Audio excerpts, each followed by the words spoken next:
So that's really strange. I just turned my camera on and it was like really dark, like the lens had something over it. So I tried wiping it, and as I was wiping it, it was clearing, but then it didn't. So I lowered it and it worked, and now it seems to be alright, but it still keeps fading in and out dark, which is quite alarming.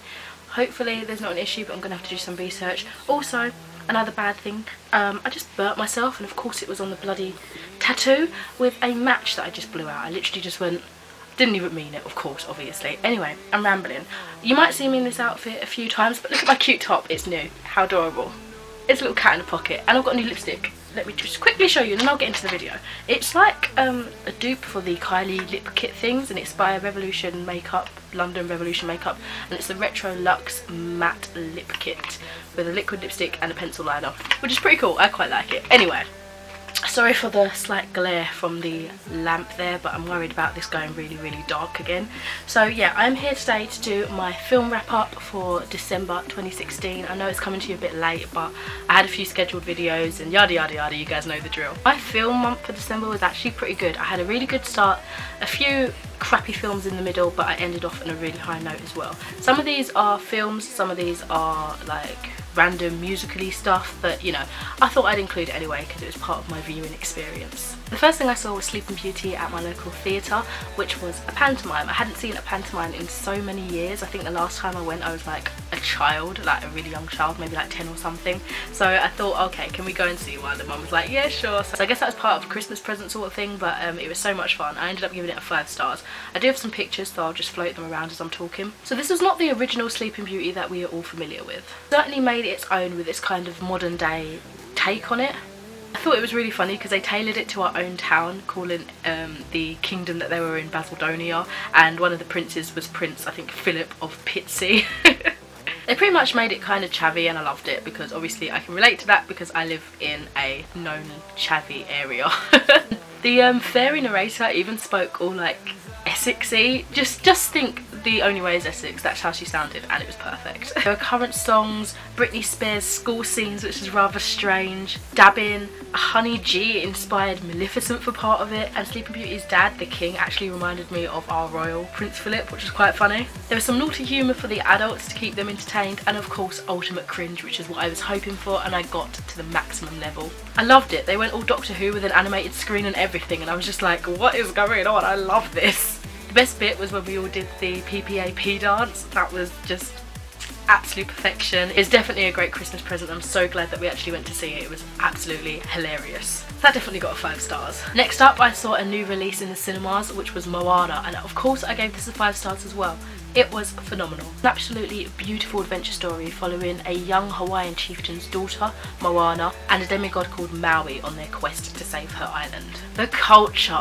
Oh my gosh, the culture was beautiful. All the music used went so perfectly with the story. Scenery just looked so stunning and realistic. There was a scene mixing 2D animation with 3D animation, and it was so strange because the 3D animation looked so real. They looked like real people there. I am not even kidding you. It was trippy but amazing. You could just see the power that they had in that art style. It was beautiful. Even the small details like the swaying of water, the glow of clothes, the movement of hair, everything just looks so realistic and stunning. It was really beautiful. I'm not ashamed to say that I cried because of the family connections and the just so obvious love that Moana had for her people and her island. It just radiated so strongly throughout the story.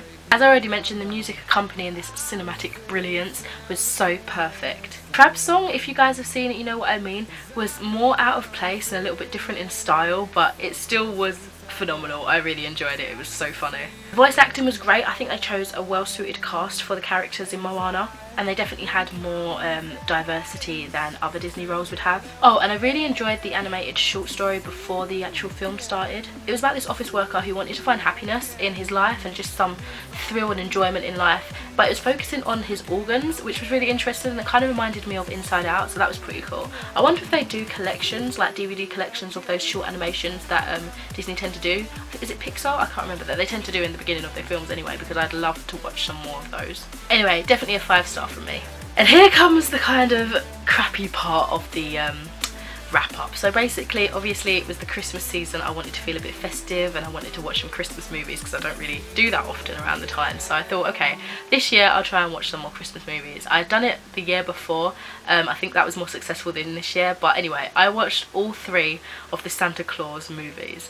So the first one actually wasn't that bad. I gave it 3 stars. It was decent. It's basically about a divorced father who unwillingly becomes Santa Claus after he dresses in the man's clothes that he scares off of his roof, which is of course Santa. There's nothing much I can really say about it, but it was quite comical and it was definitely a fun family film.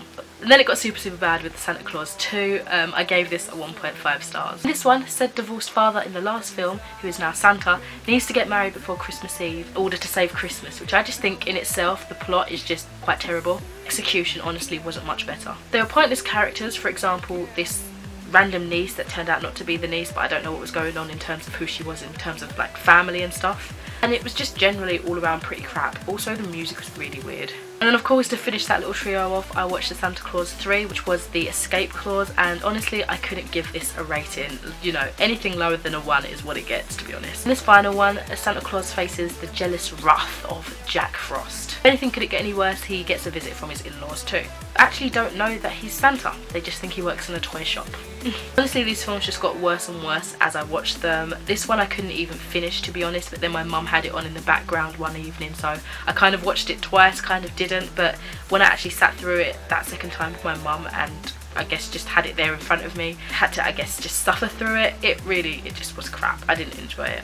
After that, Wallace and Gromit: A Close Shave was on the telly and I gave that one a 3 stars. This is simply about finding the true culprit of the sheep thief, I think.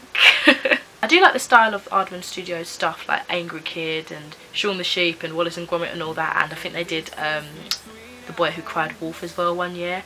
But I do find this like Wallace and Gromit series, or just the Wallace and Gromit movies in general, kind of hard to rate and review. I think just generally the quality of the animation, or like the clay animation I guess, is quite beautiful and just nostalgic to me. Ultimately the Wallace and Gromit films that I've seen, I mean in plot at least, have never really been that complex or memorable to me, so you know I don't really have too much to say. Fun to watch, doesn't stick in my head, you know. After that I watched a great film, which was We're Going on a Bear Hunt, which I think came on Channel 4, and I think this was the first year it came out. I'm pretty sure it released in 2016.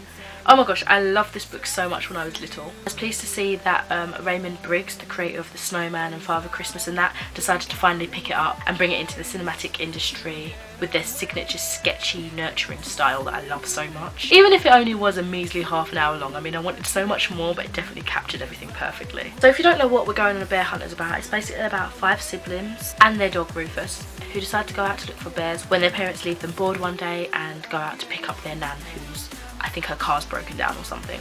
Honestly, the essence of the book was just captured so perfectly and the whole story was really endearing. Minor details of this was really quite captivating as well. For example, there was a reflection on the TV of the children like in front of it. I just thought that was, I don't know, really nice attention to detail. I ended up loving it so much I actually watched it quite a few times during December.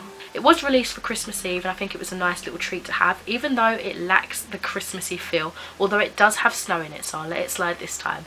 Overall, I really did love that film and I would watch it over and over and over again and never get sick of it, I'm absolutely sure. After that, keeping with the theme I guess, Ethel and Ernest was on BBC 2 I think, and this one also got 5 stars. It's a cute animated film on BBC about the author and illustrator Raymond Briggs and his parents, and just their life basically, and Raymond's growing up story, but more focusing on his parents. Obviously, you know, just coming from the film that I just talked about, if Raymond sounds familiar, it's obviously because he created all like the snowman and all that sort of stuff. So at first I didn't recognise his name, but I recognised the art style because it still had that kind of sketchy look to it, and then I looked up the name and I was like, oh yeah, it's that guy. So yeah, it was him.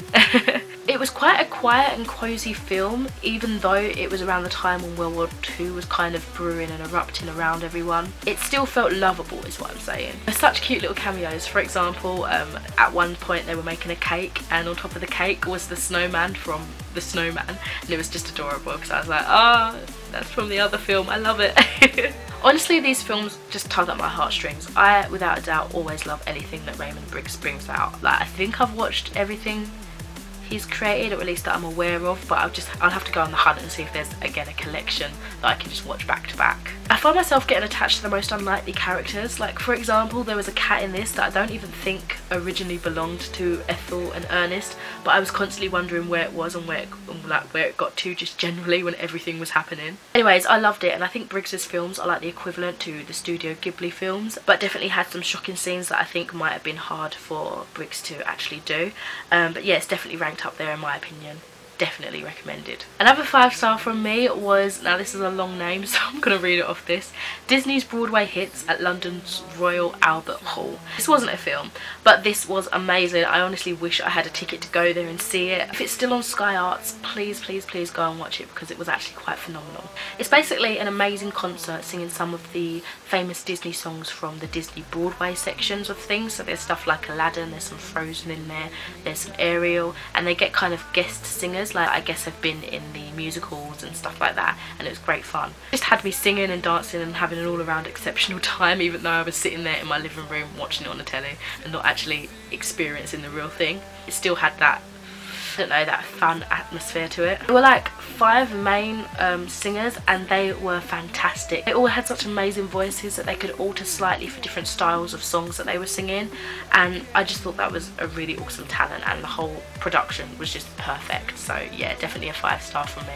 And then the last film I watched in December, definitely not festive at all, but I finally got around to watching Sausage Party, which I gave a 4 stars. So I do believe this came out in the end portion of 2016. I had been meaning to see it in the cinema, I just didn't get a chance to go around and see it. Basically, I've been waiting to watch it since the first trailers dropped, and it was bloody crazy. Basically follow a group of shop food trying to figure out what happens in the Great Beyond, which is their heaven sense, and is basically the place where they go when they're bought in the shop and get taken home by the gods, which are regular humans.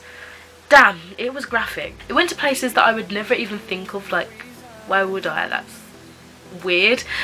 But it was hilarious and so unique. It was quite graphic in a lot of different ways, but if you've got that humour, I think you'd enjoy it. Anyway, I'm glad I got around to seeing it, even if I was initially freaked out by the kind of humour and entertainment that was actually delivered. But I guess I would recommend it if you've got that kind of taste. But yeah, that wraps up this film review. I watched about 10 films, productions, whatever in December, and yeah, they were quite entertaining. Again, I did have a few flumps in the middle of that month, but you know, it picked up again. So let me know what you watched in December and anything you recommend perhaps, and I will speak to you in another video soon. Bye. Why can't I say that?